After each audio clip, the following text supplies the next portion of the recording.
This morning, I want to talk to you from Proverbs 29 and 18. Hopefully this will help someone in this year of vision. I want you to know that vision is the cure for an undisciplined life. I want you to think about the craziest moment. I know you're in worship. Let me tell you probably why you're worshiping.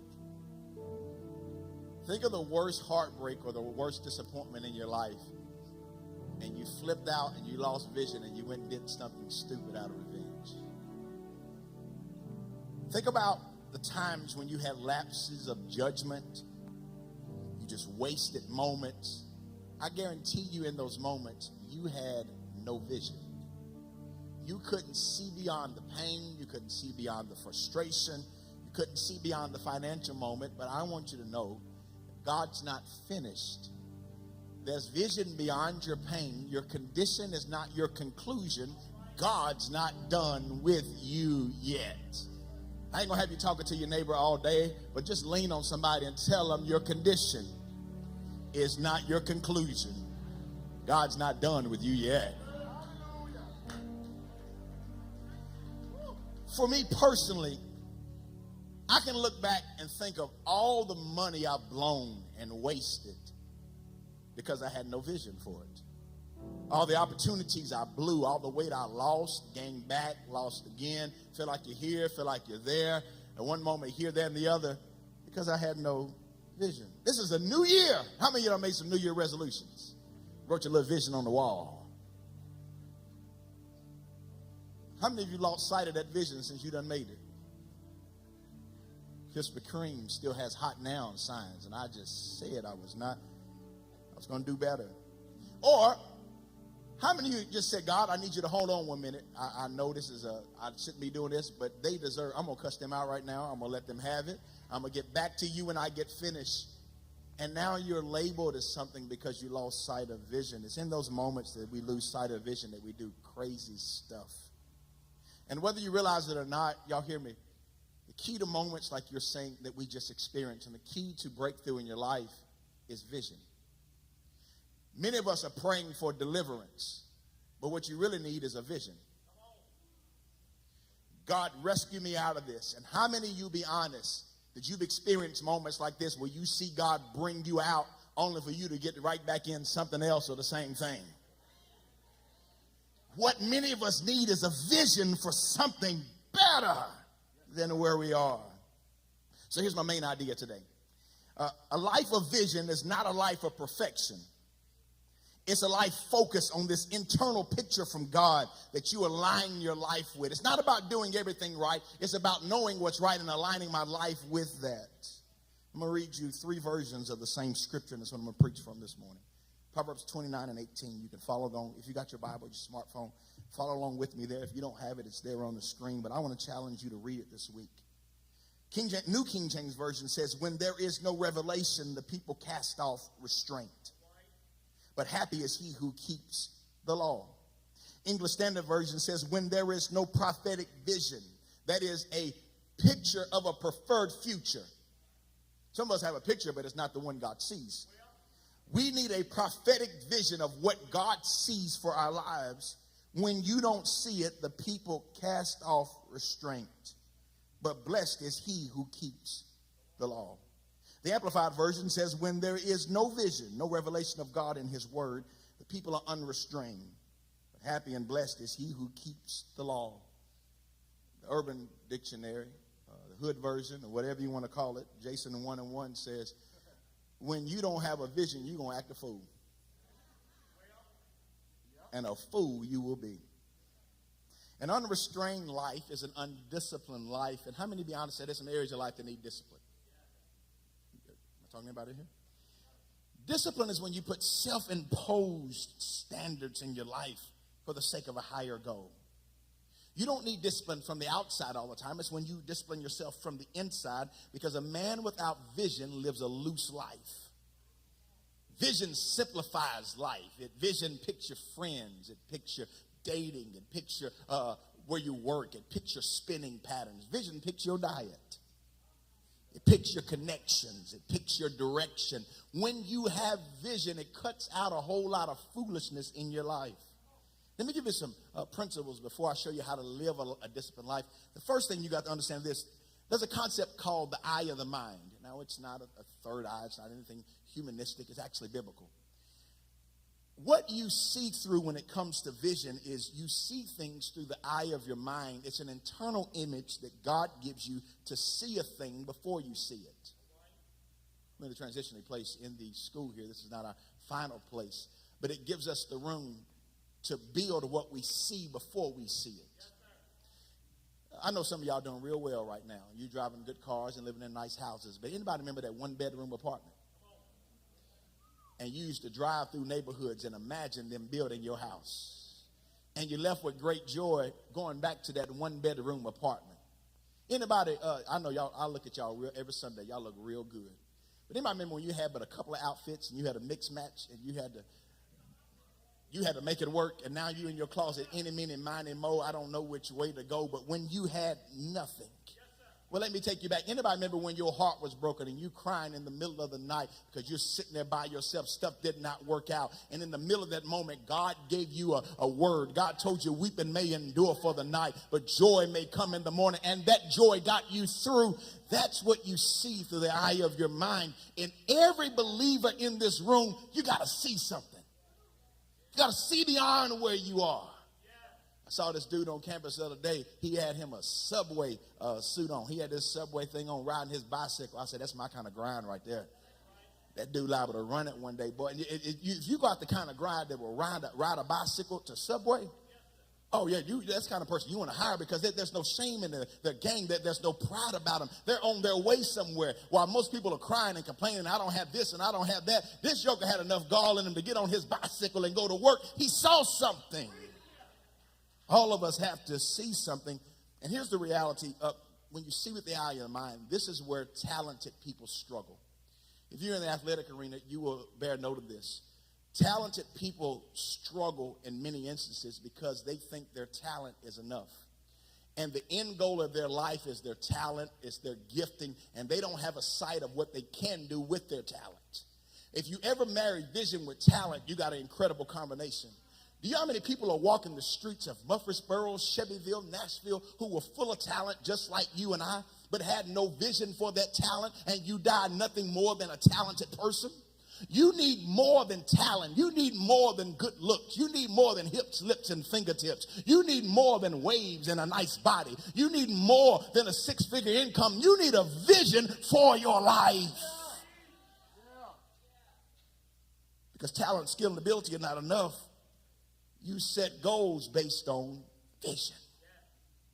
Let me show you some characteristics of an undisciplined life. This is not for anybody in this room. This is people you're going to work with. These are people you're going to counsel throughout the week. So just take some good notes, and this is what you're going to share with them. An undisciplined life is full of chaos. It lacks vision. There's disorder. There is confusion. It's just random. It's like my trip to Walmart the other day. I went in the garden section because I needed to get something. And I remember I went and I think I got some trash bags, light bulbs, but I got hungry and went and got some cinnamon rolls. That lady at the cash register said, you know this don't make no sense. And I knew exactly what she was talking about, because that cinnamon roll did not go with anything in my agenda. Any of you ever made some decision like, what was I thinking? You made it, I'll keep the PG version of this. You made it because you were hungry. You made it because your flesh was acting up in the moment. And you look back and say, what in the world was I thinking? It's random. It has no focus. It has no goals. When you're undisciplined, you are reckless and careless with your actions and your words. It impacts your dating life. You date well below your standard. It impacts your sex life. It impacts how you consume things because you abuse them. I will say this until the Lord comes back. The ultimate goal is to walk in deliverance. But until you can walk in deliverance, some of us need to walk in discretion. When you get a vision for your life, if you know you got a drinking problem and the Lord ain't delivered you yet, Don't you go out in public where folks got phones and cut a fool. You go home and tear your own living room up. Y'all looking at me strange in here. Until you can get your tongue together, until you can get your conversation together, ask the Lord to work on you. I thank God that social media was not out when we were growing up. Or we would have been a plump. Can you imagine if social media was out when we were teenagers? I grew up with my buddy. I'm glad, thank God, they didn't have TikTok, Snap, social media, Facebook, none of those things, because some of us are sweating right now. Y'all better be glad it was not a Freaknik. You better not be glad it was not at Black Beach. You better be glad it was not on your spring break tours, because until many of us learned a vision for our life, we were cutting a fool. Don't fool yourself. Some of these folks in here, oh, he's not done with me yet. Well, the main twerk session leaders. Y'all gonna talk back to me this morning. You the main one drunk and just want to hug on everybody, want to fight. They always got to drive you home. You the one cussing everybody out. You the one can't hold your liquor. And God had to work on you. But when you got a vision for your life, deliverance showed up. And you can sit here with the testimony and say, I know you looking at me right now. But you don't know like I know what the Lord has done for me. He brought me from a mighty long way. You don't know these hands still work. You don't know what God did with these tempers. You don't know where God brought me from. I'm a daddy now. I'm a husband now. You're a wife now. But oh, if we went back.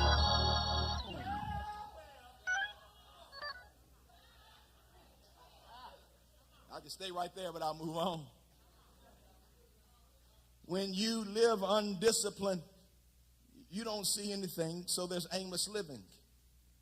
When you don't have discipline, you don't have vision, you can be a successful failure. You live out of control. You're uncommitted. You have no confidence. You're up and down with no consistency. You have no lasting results. You crash out in adversity when you have no vision. I know every generation talks about the one coming behind them is softer than the last. In the generation I grew up with, we didn't have a lot of technology. I don't know if they had a lot of money. Church was not like what it is now.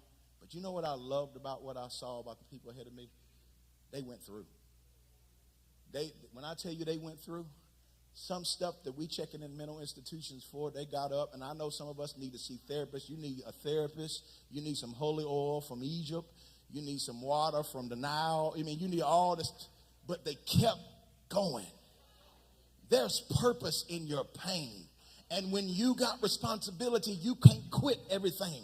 You can't just shut down because life gets hard. You can't shut down because you got your feelings hurt. You can't shut down because people don't like you. You can't shut down because you're not living the dream right now. Baby, you work yourself into the dream. You work yourself into what God wants you to have.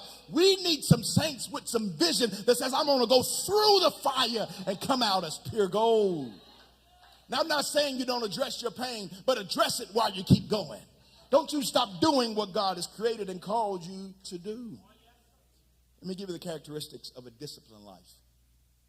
I struggle with a lot of these. A disciplined life lacks order. If you've been around me for any amount of time, you know I'm not the neatest person in the world. If you get in my car, I'm going to have to move some stuff. My closet looks different than Barbara's closet. I struggle, and I try to tell Isaiah about it. Y'all pray for her. Because between the both of us, she needs a lot of prayer. My dad taught me how to mow grass when I grew up. And he showed me how to make those pretty lines in the grass. Anybody mow the yard? You like them pretty lines?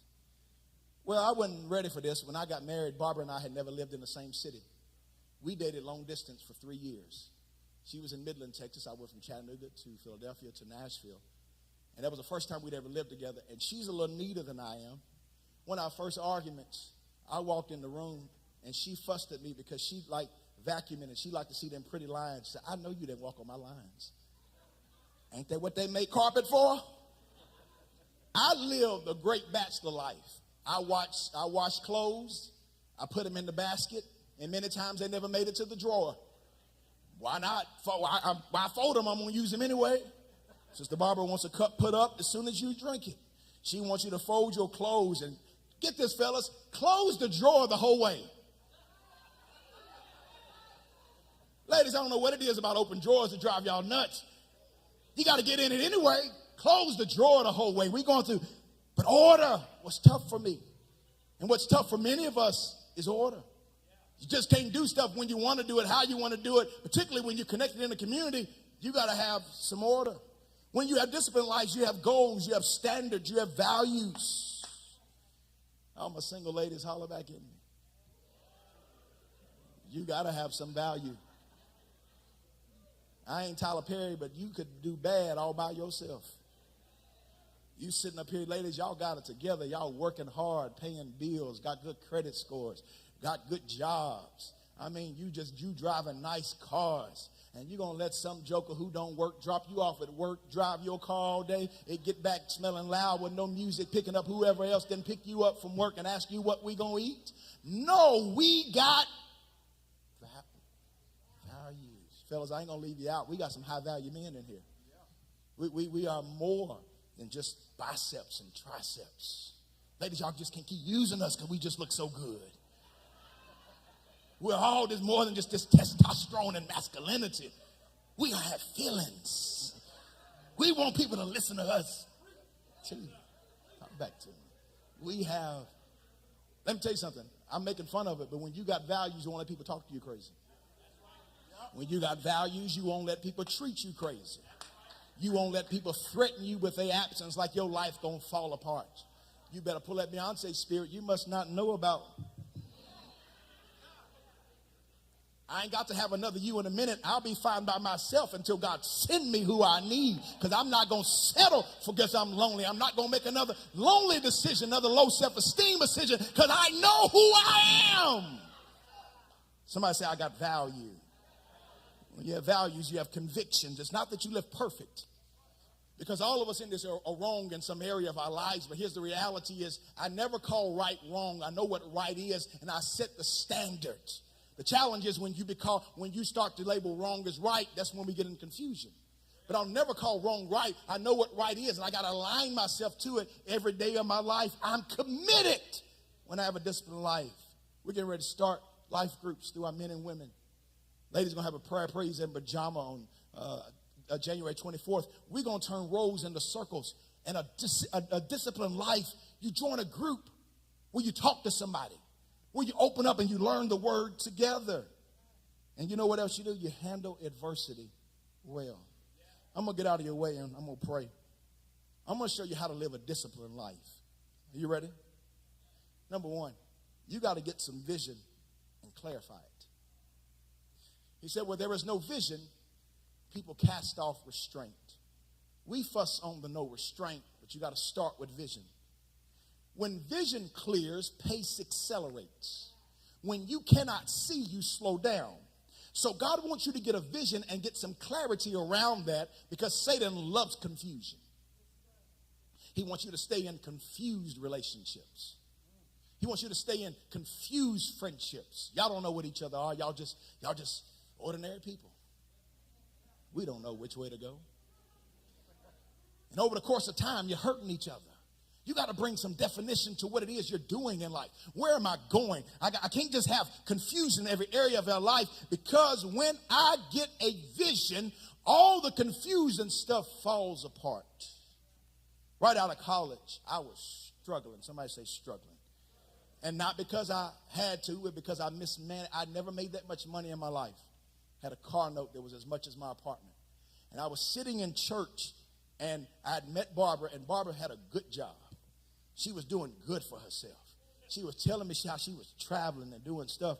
And I said, wait a minute. Ain't no way I can keep up. And I'm sitting here struggling like this. Very first weekend that Barbara came and saw me, we went out on a Friday. I didn't get paid the Friday night at midnight. Somebody had blessed me with a Big River gift card. Oh, we went to a nice restaurant. Not because I could afford it, but because I had a gift card.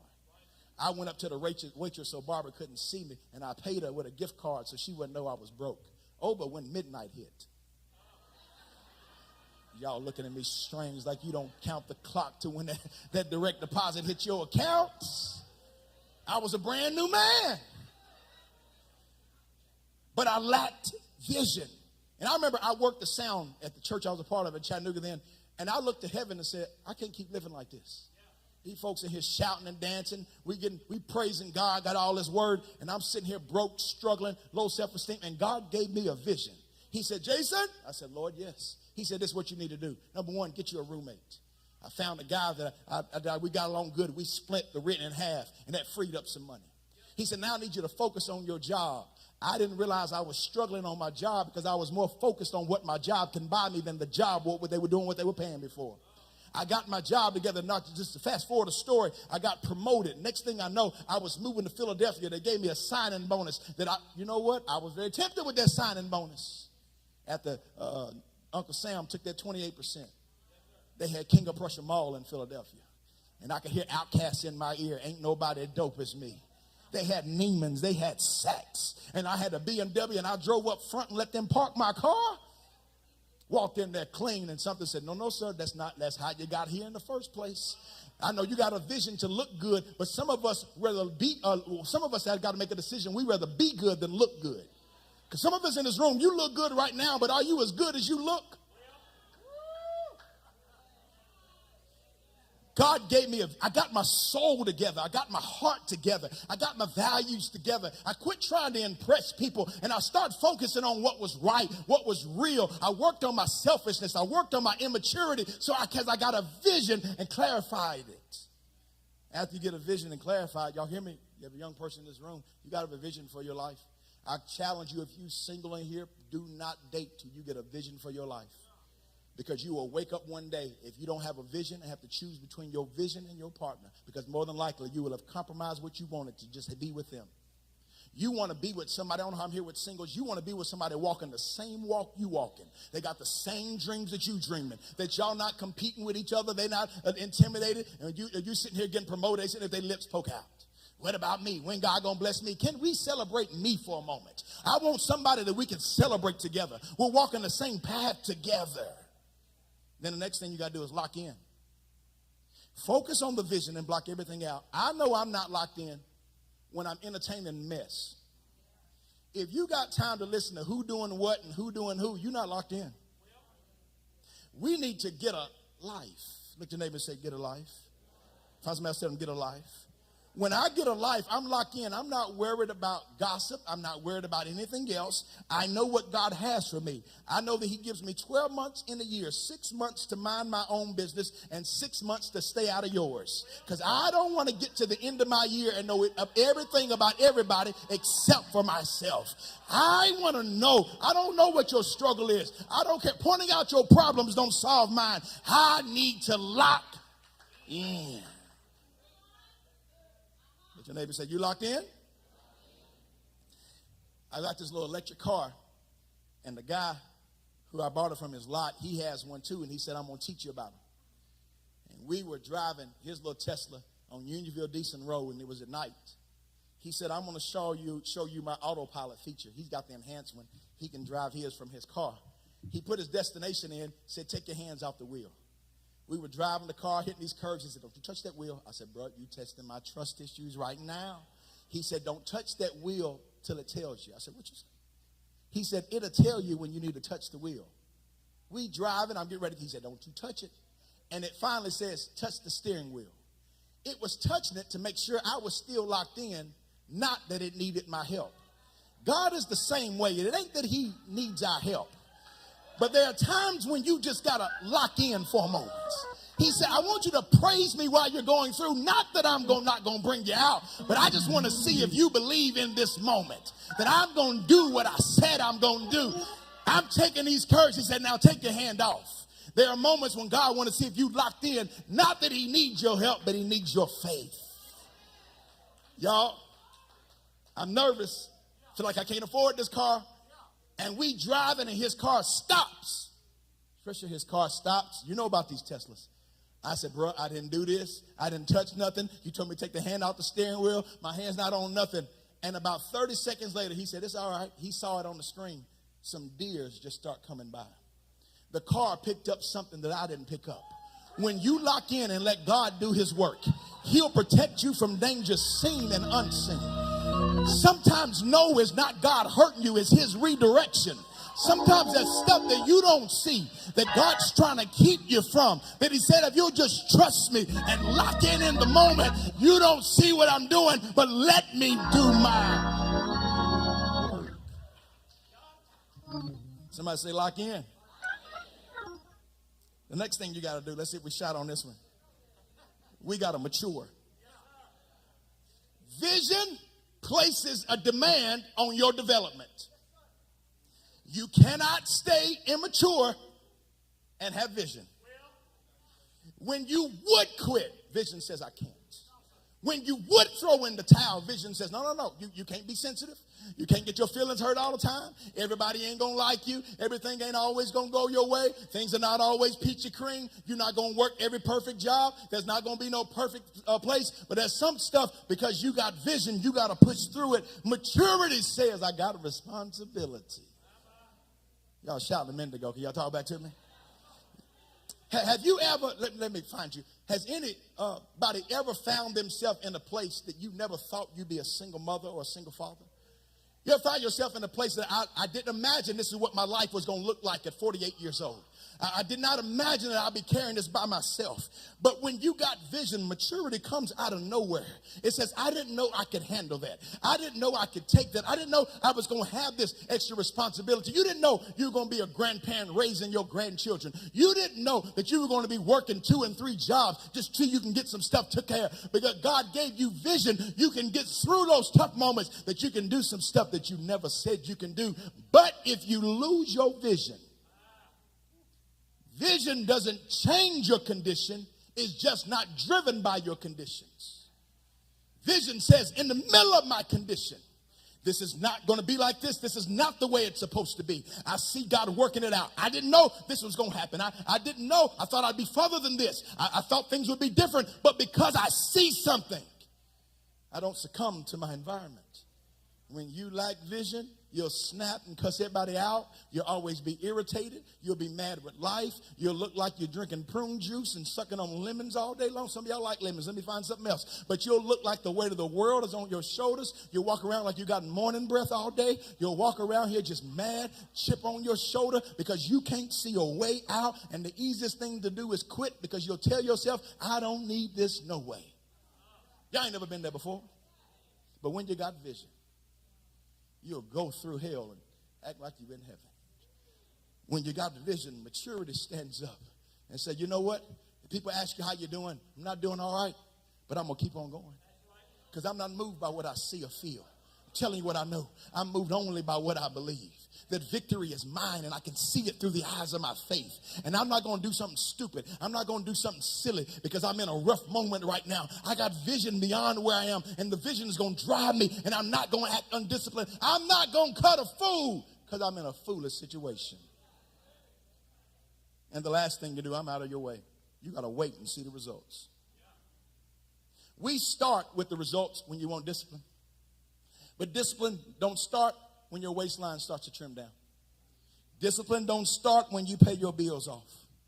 Discipline starts in a broken place, in a place of anxiety. It starts in a place of nothingness, where God shows you something through the eye of your faith that nobody else around you see it but you.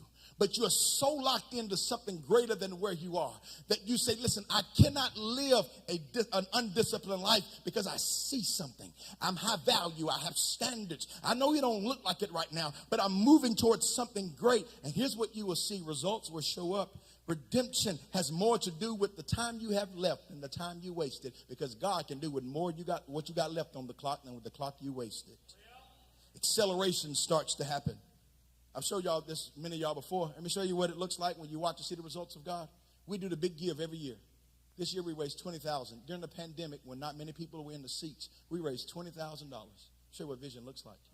God showed it to us. A group of us prayed. We believed God for it. We gave small businesses and nonprofits $1,000. And the news got wind of it. Channel 2, 3, 4, 5, and Fox, they were coming to the church. Barbara was giving me tips on how to interview. I'm sitting there with my legs crossed on the stage, telling people I'm on the news. That last news came, and y'all, I was feeling good about myself. I was sitting there because I was prepped. I was primed. I gave them a good interview. Y'all, you ever know you're doing your good work Well, I'm sitting here like, I'm giving it to these folks today. The lady asked me a question. She said, sir, is there anybody else that we can interview who's going to be a recipient? We want to interview a recipient. I said, oh, I got a good guy. He's a pastor on the other side of the city. Let me tell you something. When you're good at what you do, you ain't jealous of nobody else. I said, man, Bishop Chris Johnson of Zion Church, he got a great church. He does his Man Maker Academy. He doing some great stuff. He's going to be one of the recipients. I said, go interview him. They went and interviewed him. If I thought I did good, he did excellent. I was telling folks, I'm going to be on the news tonight. Y'all, if they gave us a minute segment, he got 59 seconds, I got 1. I wanted to take that camera, TV, find that little lady, the little water, beat her on her back to the water I gave her, came back up, and the little snacks we gave you when you walked in, drove all the way down to my church for an hour to put me on TV for 1 second. This little man across the street, we gave him some money, and you gave him 59 seconds. Y'all, my flesh was cutting up. Don't act like yours don't cut up. Talking about discipline. And the Lord said, that's what we're doing?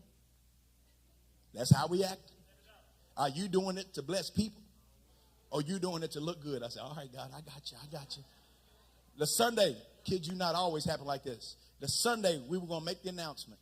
I can't remember if we raised the whole amount or not. But a lady walks up to me and hands me an envelope. It's around Christmas.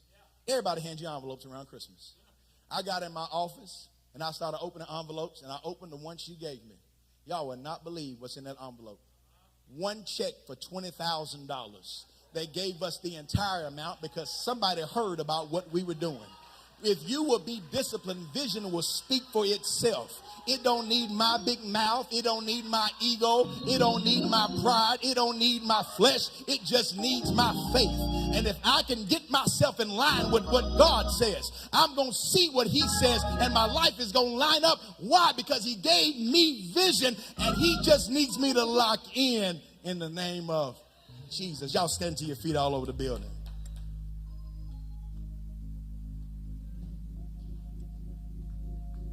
Somebody in this room, every head bowed, every eye closed, you are either praying for yourself or you're praying for somebody that they get it. You're praying that, I don't know if it's financial, if it's relational, if it's education. Let me tell you something. Quit praying for their behavior and start praying for their faith. They need a vision. Discipline does not start with actions. It starts with obedience and submitting your heart to God, and he shows you a picture. I tell you, every person who is struggling with anything, we lack vision. Every moment, dumb moment we've ever had, stupid moment, if you'll be honest, you didn't have a vision where you had to choose between eternity and your destiny, or a dumb decision. My prayer for every person in this room is that God gives you a vision. You're worried about what you need to change. You're worried about what you're dealing with. You're worried about your stress. You're worried about your anxiety. We're going to get to that, but I want God to give you a vision first. Some of you have been praying, God, I need you to help me with my self-esteem. I need you to help me with my confidence. I need you to help me with these wayward situations. No. You need a vision for what it's supposed to look like. People with vision don't fuss. They're driven by something. If you're in this place today and you're struggling in certain areas of your life, financially, career-wise, education, your flesh, your behavior, and you're saying, God, I need vision. Show me what it's supposed to look like. Slip your hands up wherever you are in the name of Jesus. Breakthrough's about to hit your house. You're about to see some stuff you never imagined. He's about to put some imprint something in your mind. God's going to show you something. God's going to show you beyond where you live. He's going to show you beyond where you're paying. I want to connect with your faith this morning. If you lifted your hands and you're saying, God, I need vision. I need you to speak to me. I want you to just run wherever you are. Just flood this altar with me for a moment. Can y'all sing that something for me? God is more than able. Can y'all sing? Can y'all help me worship here for a moment? If you lifted your hand, just come wherever you are.